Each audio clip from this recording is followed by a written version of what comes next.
நான் உங்க அருண். ஒரு வருஷத்துக்கு முன்னால எனக்கு சொன்ன ஒரு விஷயம் இப்போ வினோதமான சூழல்ல சொன்னபடியே நடந்த ஒரு ஆச்சரியம் எனக்கு நடந்திருக்கு. ஒரு மனிதர் மேல உக்கரமா வந்து இறங்கும் அனுமனின் சக்தி தான் அதுக்கு காரணம். அவரை சந்திக்க போன சமயத்துலதான் அப்படி ஒரு சிலிர்ப்பான அனுபவம் எனக்கு கிடைச்சது. உக்கிரமாக வந்து இறங்கும் அனுமனின் சக்தி.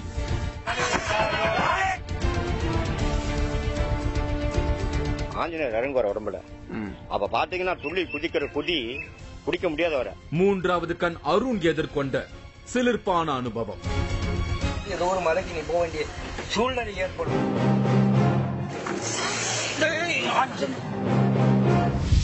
மூன்றாவது கண் நிகழ்ச்சி சம்பந்தமான ஒரு அசைன்மெண்ட்டுக்காக திருச்சி ஸ்ரீரங்கம் வந்திருந்தேன். அதிகாலை நேரம், பனியும் குளிரும் அதிகமா இருந்ததால ஒரு டீ கடையில டீ குடிக்கலாம்னு இறங்கினேன். இந்த டீ கடைக்கு வந்த நியூஸ் பேப்பருக்கு இடையில வச்சிருந்த ஒரு நோட்டீஸ கவனிச்சேன். அத வாசிச்சப்ப அங்க ஒரு இடத்துல 33 அடி உயரமுள்ள ஆஞ்சநேயர் கோயில்ல அனுமன் ஜெயந்தி நடக்க போறதா போட்டிருந்தது. மூன்றாவது கண் நிகழ்ச்சிக்கான சம்பவங்கள் அங்க நடக்கும்னு தோணுச்சு. டீமோட அந்த ஸ்பாட்டுக்கு போயிட்டேன். திருச்சி ஸ்ரீரங்கம் மேலூர் தெற்கு சித்திரை தெருவுக்கு வந்திருக்கேன். இங்க விழா கோலத்துல பாட்டும் கச்சேரியும் ஒரே அமக்கலமா இருக்கு. நான் அங்க நெருங்கி போனப்போ அனுமன் ஜெயந்தி தான் அவ்வளவு சிறப்பா இங்க நடந்துகிட்டு இருக்குன்னு புரிஞ்சுது. அனுமனுக்கு கட் அவுட், மாலை தோரணம்னு அந்த ஏரியாவே பரபரப்பா இருந்தது. நோட்டீஸ்ல பார்த்த இடத்துக்கு வந்து சேர்ந்துட்டேன். 33 அடி அனுமன் சிலைய பார்க்க ஆர்வமா இருந்தேன். ஆனா இந்த இடமும் ஒரு சின்ன வீடு மாதிரி தான் இருக்கு. இங்க அலங்கரிக்கப்பட்ட ஒரு சின்ன அனுமன் சிலைக்கு முன்னாடி ஓமகுண்டம் வளர்த்து பெரிய யாகம் நடந்துகிட்டு இருந்தது. நான் தேடி வந்த 33 அடி சிலை அங்க இல்லாதது எனக்கு ஏமாற்றமா இருந்தது. அந்த சிலைய பத்தின எண்ணம் எனக்குள்ள ஓடிக்கிட்டே இருந்தது. அங்க நடந்துகிட்டு இருந்த அந்த யாகம் முடிவுக்கு வந்தது. அங்க இருந்தவங்க எல்லாரும் ஒருத்தர் கால்ல விழுந்து ஆசீர்வாதம் வாங்கிட்டு இருந்தாங்க. அவரை பத்தியும் அங்க நடக்கிற நிகழ்வுகளை பத்தியும் நான் விசாரிக்க தொடங்கினேன். இவரு வாசுதேவன். இவர் ஒரு ஆஞ்சநேய உபாசகர். ஆஞ்சநேயர் அருள்வாக்கு சொல்லக்கூடியவர். இவருக்குள்ள ஆஞ்சநேயர் வந்துட்டாருன்னா குதிச்சு குதிச்சு ஆட ஆரம்பிச்சிடுறாரு. இவர் சொல்ற வாக்கு பலிக்கிறதால இவரை தேடி குடும்பமா எல்லாரும் வராங்க. இவரோட நான் பேசணும்னு முடிவு பண்ணேன். ஆனா அங்க இருந்த விழா சத்தத்துல யாருக்கிட்டையும் சரியா பேச முடியல. 33 அடி ஆஞ்சநேயரை பார்க்க வந்த எனக்கு அந்த சிலை இருக்கும் இடத்தை பத்தின சரியான தகவல்கள் கிடைக்காம நான் குழப்பத்துல இருந்தேன். இதுக்கடையில தெருவுல மேலதாளங்கள் முழங்க ராமர் பட்டாபிஷேக படம் ஏந்தியபடி பக்தர்கள் ராமஜெய கோஷத்தோட ஊர்வலமா வந்துகிட்டு இருந்தாங்க. வாசுதேவன் பட்டாபிஷேக படத்தோட வந்துகிட்டு இருந்தாரு. இந்த ஊர்வலம் கோயில நெருங்கினப்பதான் வாசுதேவனோட உடல் திடீர்னு குலுங்கி சாமி வருவது போல துள்ளுச்சு.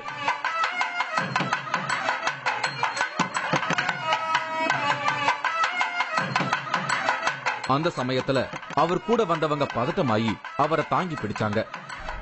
ஆனா அவரோ துள்ளி துள்ளி ஆடத் தொடங்கிட்டாரு. பக்கத்துல இருக்கிற கோயில் பந்தல் சேர்ல உட்கார வச்சு தண்ணீர் எல்லாம் கொடுத்து அவரை சாந்தப்படுத்திக்கிட்டு இருந்தாங்க. ஆஞ்சநேயர் அவருக்குள்ள வர ஆரம்பிச்சிட்டதா அங்க உள்ளவங்க சொல்லிக்கிட்டு இருந்தாங்க. அப்படி அனுமனோட சக்தி அவருக்குள்ள இறங்கும் போது அவரோட உடம்பு பயங்கரமா துள்ளுது.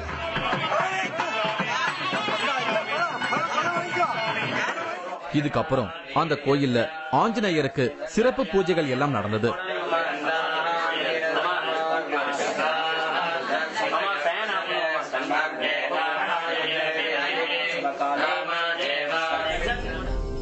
அந்த பூஜை முடிஞ்ச கொஞ்ச நேரத்துல வாசுதேவனுக்கு திரும்பவும் சக்தி இறங்கி ஒரு ஆவேசம் வர ஆரம்பிச்சது.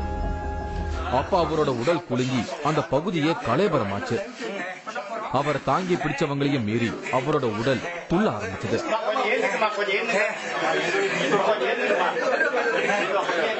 தரையில விழும் நிலைக்கு போனாரு. ஆனா அவரை தாங்கி பிடிச்சிருந்தவங்க அவரை மெல்ல தரையில கிடத்தி ஆசுவாசப்படுத்தினாங்க.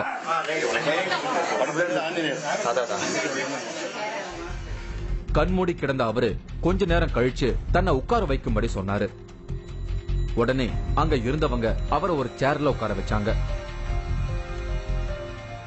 எல்லாரும் இப்போ அவர்கிட்ட தங்களோட பிரச்சனைகளுக்கு தீர்வு கேட்க தயாரானாங்க. நானும் அவர் பக்கத்துல போனேன். அப்ப அவர் சொன்ன தகவலை கேட்டு எனக்கு தூக்கி வாரி போட்டுச்சு. 1 வருஷத்துக்கு முன்னாடி என்னோட ஜெயந்திக்கு வருவேன்னு சொன்னேன், உனக்கு ஞாபகம் இருக்கான்னு கேட்டாரு. அதனால தான் இங்க வந்திருக்கேன்னாரு. எனக்கு கொஞ்சம் கோபம் வந்தது. ஏன்னா இந்த இடத்துக்கு இப்பதான் நான் வந்திருக்கேன். இதுக்கு முன்னாடி நான் இவரை பார்த்ததும் கிடையாது. ஆனா இவரோ ஸ்ட்ராங்கா அந்த விஷயத்தை அழுத்தி சொன்னாரு. 1 வருஷம் 7 நாள் ஆயிடுச்சு வந்துதான் உனக்கு. 1 வருஷம் 7 நாள் உன்னை கூப்பிட்டு இருக்கேன். ஆனா ஒவ்வொரு தவணையும் உனக்கு ஏதோ ஒரு தடங்கள் வந்து போன ஒரு 3 மாதத்துக்கு முன்னால உன்னை கூப்பிட்டால ஹனுமன் ஜெயந்திக்கு வாடான்னு சொன்னாரா இல்லையா? அதுக்கு தான் நீ வந்து அந்த உத்தரவு உனக்கு தெளிவாகும். அவர் சொன்ன விஷயத்த பத்தி யோசிச்சு பார்த்தேன். முதல்ல எனக்கு எதுவுமே ஞாபகத்துக்கு வரல. அப்புறமா தான் அவர் சொன்னது எனக்கு புரிய ஆரம்பிச்சது. கிட்டத்தட்ட 1 வருஷத்துக்கு முன்னாடி 3வது கண் நிகழ்ச்சிக்காக ராஜபாளையம் புது சென்னல் குளத்துக்கு பக்கத்துல ஒரு ஆஞ்சநேயர் கோயிலுக்கு போயிருந்தேன். அங்க ஒருத்தர் மேல அனுமன் சக்தி இறங்கி அனுமன் ஜெயந்திக்கு நீ வருவேன்னு சொன்னாரு.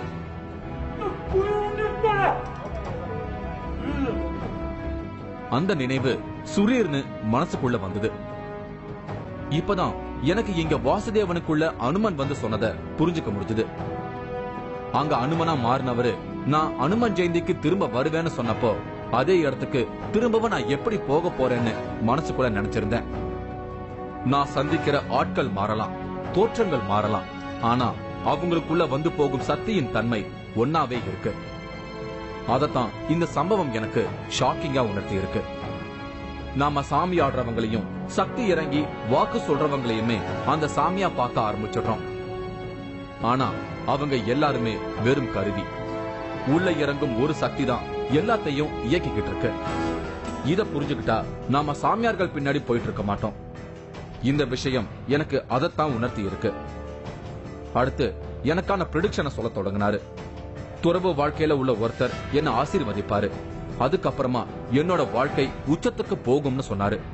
மலையில ஒரு உத்தரவாதம் கிடைக்கும். இன்னும் 1 வருஷத்துக்குள்ள ஒரு மலை, எந்த மலையில ஏதோ ஒரு மலைக்கு நீ போக வேண்டிய சூழ்நிலை ஏற்படும். அங்க நானும் இருப்பேன். உன்னோட பிறவி பயந்து கொடுத்த ஒருத்தர் பெரியவர் துறவியா இருந்து அங்க வருவார். அவரோட பார்வையில உனக்கு ஒரு ஐக்கியம் கிடைக்கக்கூடிய வாய்ப்பு பிரகாசமா வரப்போகுது. என்னை கட்டி பிடிச்சு ஆசீர்வாதம் பண்ணது எனக்கு ஒரு சிலிர்ப்பான அனுபவத்தை கொடுத்தது.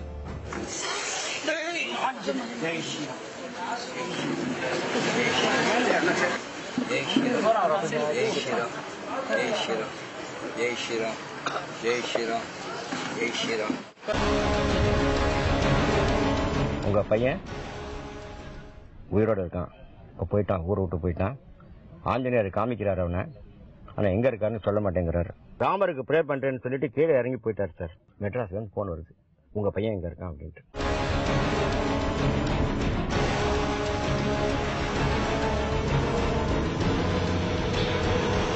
மூன்றாவது கண் இடைவேளைக்கு பின் தொடரும்.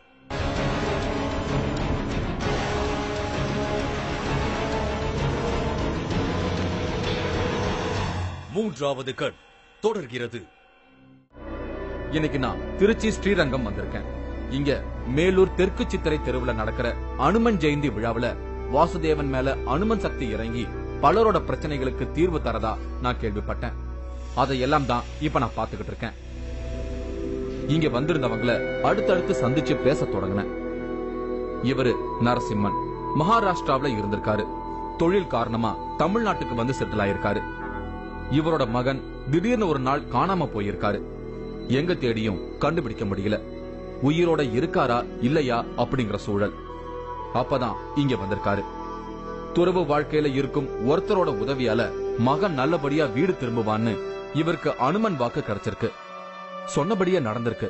அத பத்தி எனக்கு சொன்னாரு நரசிம்மன். உங்க பையன் உயிரோட இருக்கான். இப்ப போயிட்டான், ஊரை விட்டு போயிட்டான். ஆஞ்சநேயர் காமிக்கிறார் அவனை. ஆனா எங்க இருக்காருன்னு சொல்ல மாட்டேங்கிறாரு. நேரம் வரும்போது சொல்லுவாரு. தைரியமா இருங்க.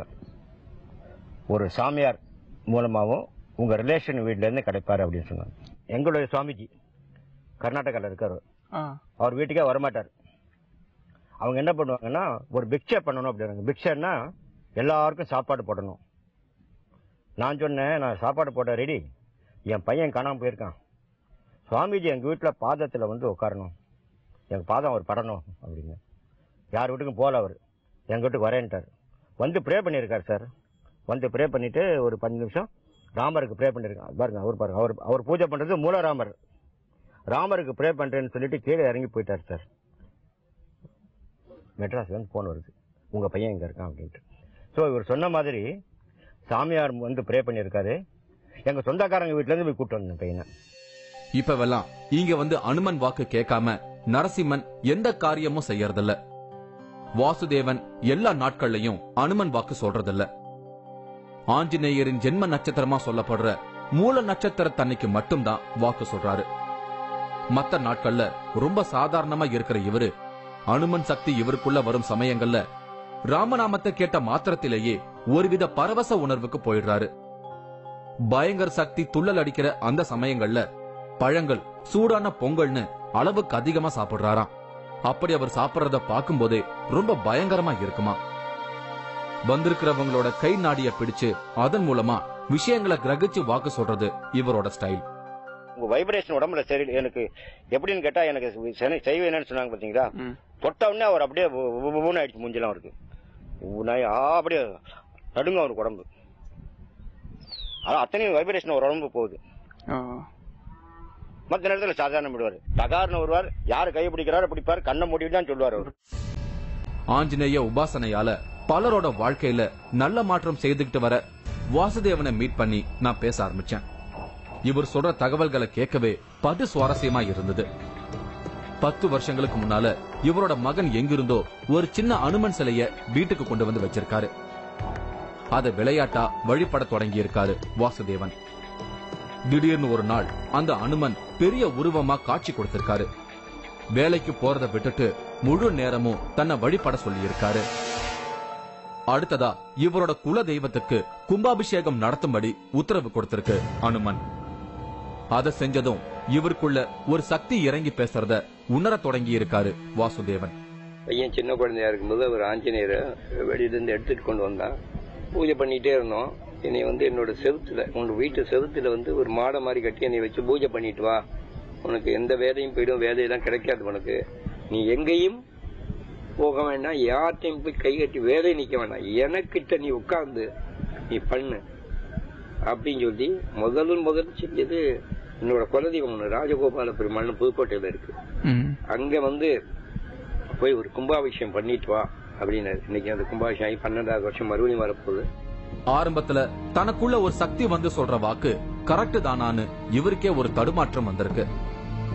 ஆனா அனுமனோட சக்தி இவருக்குள்ள வந்து சொன்னது எல்லாமே கரெக்டா நடந்திருக்கு. இப்படித்தான் இவரோட வாழ்க்கையில அனுமன் வந்து வாக்கு சொல்றது ஆரம்பமாயிருக்கு. அது அவர் தான் பதிலா அப்படிங்கிற, ஆனா அவர் தான் சொல்லுவாரு. ஆனா இந்த மாதிரி உனக்கு கல்யாணம் நடக்கலன்னு வந்து ஒருத்தர் கேட்பாங்க, இன்னும் 2 மாதத்துல வந்துடும், உனக்கு ஜாதகம் தேடி வீட்டுக்கு வரும், இன்னும் 10 நாள்ல வரும்னா அதே மாதிரி 10 நாள்ல வீட்டுக்கு வந்துருது அவருக்கு. அது மாதிரி வைகாசியில கல்யாணம் நடக்கும் அப்படின்னா வைகாசியில கல்யாணம் நடந்திருக்கு. இவரு ராமசுப்ரமணியம். இவருக்கு இந்த மாதிரியான வாக்கு சொல்றதுல எல்லாம் நம்பிக்கையே இல்ல. ஆனா இவரோட மகன் திருமண விஷயத்துல நடந்த சில குழப்பங்களுக்கு இங்க கிடைச்ச கைடன்ஸ் தான் உதவியா இருந்திருக்கு. நடக்காதுன்னு நினைச்சுக்கிட்டு இருந்த திருமணம் இங்க வந்த வாக்குப்படியே நடந்து முடிஞ்ச ஆச்சரியத்தை எனக்கு சொன்னாரு ராமசுப்ரமணியம். என்னுடைய 2வது பையனுக்கு திருமணம் பார்த்துட்டு ஒரு வரன் கிட்டத்தட்ட எல்லாம் சரின்னு சொல்லிட்டு போயிருந்த போது திடீர்னு அந்த பொண்ணு வேண்டான்னு சொல்லிடுச்சு. கிட்டத்தட்ட அதனால பையனுக்கு கொஞ்சம் மனஸ்தாபம் இருந்தது, இதாகி கொஞ்சம் 2 பேருக்குமே எனக்கு ரொம்ப மனக்கலக்கமா இருக்கும். இது கிட்டத்தட்ட ஒரு 2 மாதம் கழிச்சு ஒருத்தர் கொடுத்தாங்க, போய் பார்க்க சொல்லுவாங்க. நாங்கள் ஓரளவுக்கு நான் இது மாதிரியெல்லாம் அதிகமாக இந்த மாதிரி நம்பிக்கை எங்கள் 2 பேரும் கிடையாது. இருந்தாலும் கூட நான் சொன்னேன், இல்லை நம்ம போய் பார்க்கலாம் அப்படின்ட்டு போனோம். போய் உட்கார்ந்து வந்தோடனே, நீங்கள் உங்கள் பையன் கல்யாண விஷயமா வந்திருக்கீங்க அப்படின்னாங்க. பழைய வரம் தான் வரும் அப்படின்னு சொன்னாங்க. அப்படின்னு போய் எங்களுக்கு 2-3 தான் அது மாதிரி வந்து சில இது தலைப்பட்டு போச்ச போது கூட அப்போ வீட்டில் கேட்டாங்க, இல்லை என்ன வரங்கள் இது ஒரு வரம் இருக்கு. ஏன்னா அவங்க வந்து மார்ச்லேயே சொல்லியிருந்தாங்க. வந்துட்டு அவர் சொல்லியிருந்தாரு ஆகஸ்ட்டில் பேசலாம்னு சொல்லி சொன்னாங்க. ஆனால் நான் குறித்து வச்சுருந்தேன், வேறு நான் சொன்னதை குறித்து வச்சேன். இருந்தாலும் நம்பிக்கை இல்லை. நான் என்ன பண்ணுவாங்க, சொல்லுவாங்க, இப்படியெல்லாம் இருந்துருவாங்க, அப்படியே விட்டுருவாங்க நினச்சிருந்தேன். ஆனால் என்ன ஆச்சு, அதே மாதிரி அவர் சொல்ல இது பண்ணால் ஆகஸ்ட் மாதத்தில் அது இதாகி அந்த திருமணத்தை நல்லபடியாக இதாச்சு.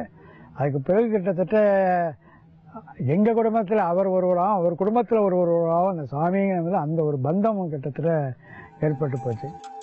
ஆக்சுவலா 33 அடி ஆஞ்சநேயர் இருக்கிறதா கேள்விப்பட்டுதான் இங்க வந்தேன். ஆனா இப்ப வரைக்கும் அந்த சிலைய பார்க்கல. அத பார்க்கணும்னு முடிவு பண்ணி அந்த இடத்துக்கு போனப்ப நான் ஷாக் ஆனேன். ஏன்னா இங்கேயும் 3 அடிக்கும் குறைவான உயரத்திலேயே ஒரு சிலை இருந்தது. அது எனக்கு ஏமாற்றமா இருந்தது. ஆனா இந்த இடத்துலதான் 33 அடி சிலை வைக்கிறதுக்கான வேலைகள் இப்ப நடந்துகிட்டு இருக்கு. இதுக்கு பின்னால ஒரு அமானுஷ்யம் இருக்கு. அத பத்தி எனக்கு சொல்ல தொடங்கினாரு வாசுதேவன். திடீர்னு ஒரு நாள் அனுமனுக்கு ஒரு கோயில் எழுப்பணும்னு அமானுஷ்யமா இவருக்கு ஒரு உத்தரவு கிடைச்சிருக்கு. அதுக்கான இடம் கிடைக்கும்னு தகவல் வந்திருக்கு. அதே மாதிரி ஒருத்தர் வந்து தன்னோட நிலத்துல கோயில் கட்ட இடம் ஒதுக்கி கொடுத்திருக்காரு. இப்போ அந்த இடத்துலதான் 33 அடி உயர அனுமன் சிலை அமைக்கிறதுக்கான வேலைகள் நடந்துகிட்டு இருக்கு. 33 அடிங்கிறது குபேரனோட நம்பர். நான் எனக்கு தெரியாது, அவர் சொன்னதே 33 அடி வரைக்கும் தான் ஆஞ்சநேயர் அவை எப்படின்னாரு. நான் பல பேர்த்த கேட்டேன் 33 இருக்கா என்னங்கிறது தெரியாது. நீ அவர் சொன்னதை கேட்க வேண்டியதானே, அப்படி வையின்ட்டார். நாங்க அதுக்கப்புறம் யாரையும் யாருன்னு அதே 33 அடியாவே பத்திரிகை அடிச்சு அது மாதிரி பண்ணோம். அதுக்கு கடைசியில ஒருத்தட்டு கேட்டேன் எப்படின்னு. 33ங்கிறது குபேரனோட நம்பரு, அதனால வரதுனால ஒண்ணும் தப்பு இல்லை அப்படின்னாரு. அப்ப அந்த இதை வச்சு இந்த இடம் பார்க்க வரும்போதுதான் அவர் சொன்னது என்னன்னா, தோப்புலதான் என்னை வைக்கணும், தோப்புல நான் ஒரு கோயிலா வருவேன் அப்படின்னாரு. ஆனா இந்த இடம் தென்னந்தோப்பா தான் இருந்தது. பாவம் செஞ்சிட்டோம் அதனாலதான் கடவுள் கொடுத்தான்னு நினைக்கிறதெல்லாம் இல்ல. அது நம்ம பாவத்தை அது வாங்கிட்டு நம்மள நல்லா வச்சுட்டு அவன் இதா இருக்கிறான், அவ்வளவுதான்.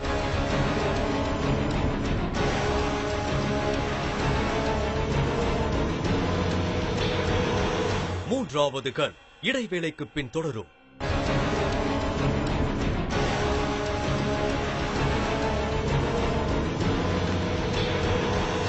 மூன்றாவது கண் தொடர்கிறது. நான் இன்னைக்கு திருச்சி ஸ்ரீரங்கம் வந்திருக்கேன். இங்க மேலூர் தெற்கு சித்திரை தெருவுல இருக்கிற வாசுதேவன் உடலுக்குள்ள அனுமனோட சக்தி இறங்குது. வரவங்களோட பிரச்சனைகளுக்கு தீர்வு சொல்றாங்க. அதையெல்லாம் தான் இன்னைக்கு நான் பாத்துக்கிட்டு இருக்கேன். இவங்க சித்ரா.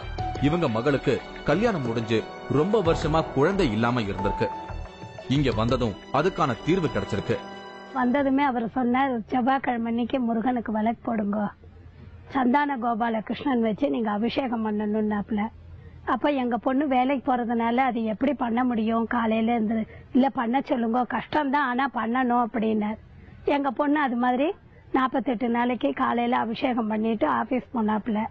1.5 மாசத்திலேயே சக்சஸ் ஆச்சு, குழந்தை பாக்கியம் கிடைச்சது. அதே மாதிரி சீமந்த பத்திரிகையோட நேரம் இவங்க வீட்டுக்கு தான் வந்தோம். சென்னை ஆதம்பாக்கத்துல நான் ஏற்கனவே சாரியார மீட் பண்ணது உங்க எல்லாருக்கும் ஞாபகம் இருக்கும். கையில கதாயுதத்தோட அவர் ஆடுறத பார்க்கும்போது அந்த அனுமனே ஆடுறத போல இருந்ததா நிகழ்ச்சியை பார்த்தவங்க சொல்லியிருந்தாங்க. அவருக்குள்ளேயும் அனுமனோட சக்தி இறங்கி வரவங்களோட பிரச்சனைகளுக்கு தீர்வுகளை சொல்லிக்கிட்டு இருந்தது. இப்படி யார் வேணும்னாலும் முறையான மந்திர உச்சாரணங்கள் மூலமாகவும் பயிற்சி மூலமாகவும் தனக்குள்ள அனுமன் சக்தியை இறக்கி அடுத்தவங்களோட பிரச்சனைகளை தீர்க்க உதவ முடியும்னு சொல்லியிருந்தாரு சாரியார். ஆனா இங்க வாசுதேவனுக்கோ எந்த ஒரு பயிற்சியோ முயற்சியோ இல்லாம திடீர்னு ஒரு சக்தி இறங்கி இருக்கு. தன்னை தேடி வரவங்களுக்கு இவருக்குள்ள வரும் அனுமன் சக்தி குடும்ப பிரச்சனைக்கு மட்டும் இல்லாம நோய்களை தீர்க்கும் மருத்துவ ஆலோசனைகளையும் சொல்லிக்கிட்டு இருக்கு. இவரு சுந்தரராஜன். தனக்கு இருக்கிற நோய்களை பத்தின ஒரு பெரிய லிஸ்டே வச்சிருக்காரு. 77 வயசான இவருக்கு ஹார்ட் ஆபரேஷன் செய்யணும்னு டாக்டர் சொல்லியிருக்காங்க. இந்த வயசுல ஆபரேஷனை இவரால தாங்க முடியாது. அப்படிப்பட்ட ஒரு சூழல தான் இங்க வந்திருக்காரு. இப்ப ஆபரேஷன் செய்யாமலேயே தன்னோட பிரச்சனைகள் சரியாயிட்டதா சொல்றாரு சுந்தரராஜன். பிபி இருந்தது, ரொம்ப ஹை பிபி. அது 40 வருஷமா இருந்தது. சுகர் பேஷண்ட், டயபெட்டிக், அது ஒரு 35 வருஷம் அதுவும் இருக்கு. வேற நர்வஸ்னஸ், அப்புறம் கார்டியாக் ப்ராப்ளம். அது பைபாஸ் சர்ஜரி பண்ணணும்னு நாங்க. அது எனக்கு பயம் எனக்கு. ஏன்னா வயசு எனக்கு வந்து இப்ப 77 ஓடிட்டு இருக்கு. அதனால நான் வந்து அதுக்கு சம்மந்தப்படல. மாத்திரையில் ஓடுற வரைக்கும் ஓட்டலான்னு. அப்புறம் இங்க ஏதோ கேள்விப்பட்டேன், இங்க வந்தேன். இங்க வந்து நம்பிக்கை இல்லாம தான் வந்தேன். எத்தனையோ இடத்துல சொல்றாங்க, குறி சொல்றாங்கன்னா இங்க என்ன என்னமோ சாமி பேசுங்கிறாங்க. அது எப்படி சாமி பேசும்? எத்தனையோ திருச்செந்தூர் போயிருக்கோம், கல்கத்தா காளி பார்த்திருக்கேன், பம்பாயில மகாலட்சுமி பார்த்திருக்கேன், திருப்பதியில வெங்கடாஜலபதி பார்த்திருக்கேன். அவரெல்லாம் பேசல. எவ்வளவோ இந்து தர்மத்துல எவ்வளவோ கோயில், பெரிய பெரிய கோயில், அதெல்லாம் பேச ஆஞ்சநேயர் பேசுறாராமல. நம்பிக்கை இல்லாம தான் இருந்தேன்.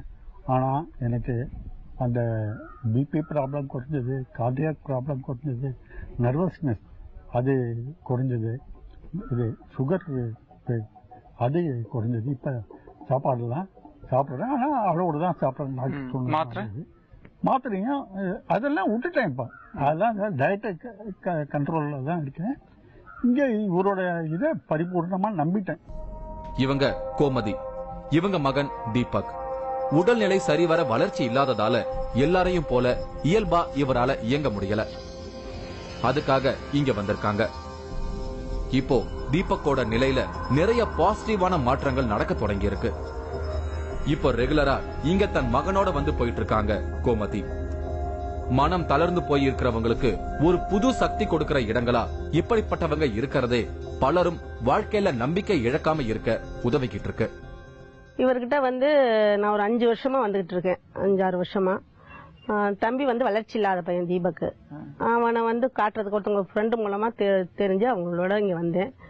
அவர் மந்திரிச்சு அவர் சொல்றபடி நான் அந்த இது பண்ணதுக்கு அப்புறம் தெளிவா ஓரளவுக்கு அவன்கிட்ட பேச்சு டிஃபரன்ஸ் எனக்கு தெரிஞ்சது. இந்த மாதிரி பிள்ளைங்க வச்சிருக்கிறவங்க வந்து அதை வந்து நமக்கு நம்ம பாவம் செஞ்சுட்டோம் அதனாலதான் கடவுள் கொடுத்தான்னு நினைக்கிறதெல்லாம் இல்ல.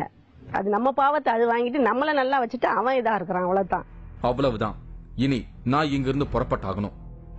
1 வருஷத்துக்கு முன்னால அனுமன் ஜெயந்திக்கு நீ வருவேன்னு சொன்னது இப்போ இப்படி வந்து முடியும்னு நான் நினைக்கவே இல்லை. நம்மோட கற்பிதங்கள் தான் நம்மள நம்பிக்கை இழக்க வச்சிடுது. இயற்கை அதற்கான நேர்த்தியோடையும் ஒரு ஒழுங்கோடையும் தான் இயங்கிக்கிட்டு இருக்கு. நாம தான் ஆட்களையே கடவுளா நம்பி பல சமயங்கள்ல ஏமாந்து போயிடுறோம். அதத்தான் இன்னைக்கு இந்த சம்பவம் எனக்கு உணர்த்தி இருக்கு. நல்ல நேரத்துல வந்து ஒரு சாபம் நீங்கி போயிடும் உனக்கு.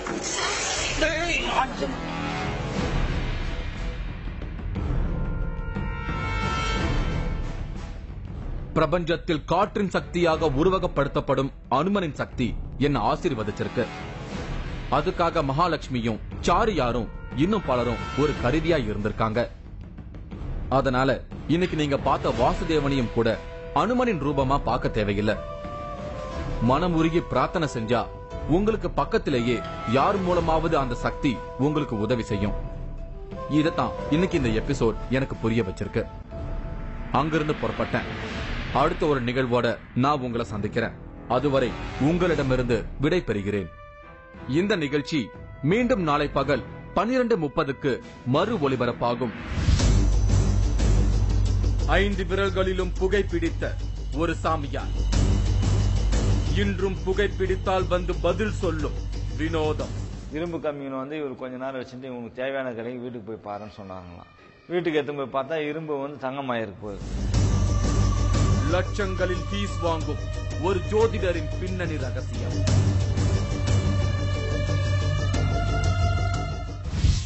நீங்களும் இந்த திகில் பயணத்தில் கலந்து கொள்ள ஒரு வாய்ப்பு. 3வது கண் டிவி ஷோ என்ற Facebook பக்கத்தில் எங்களோடு இணைந்திடுங்கள். உங்களது அமானுஷ்ய அனுபவங்களை பதிவு செய்து இந்த நிகழ்ச்சியில் பங்கு பெறும் வாய்ப்பை பெறுங்கள்.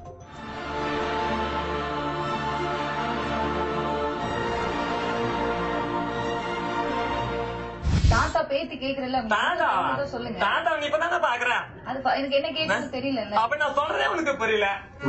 நீரிதனிலமுந்து அருள் விளங்கும் எங்கள் சத்குரு குடுமியானந்து தெய்வமே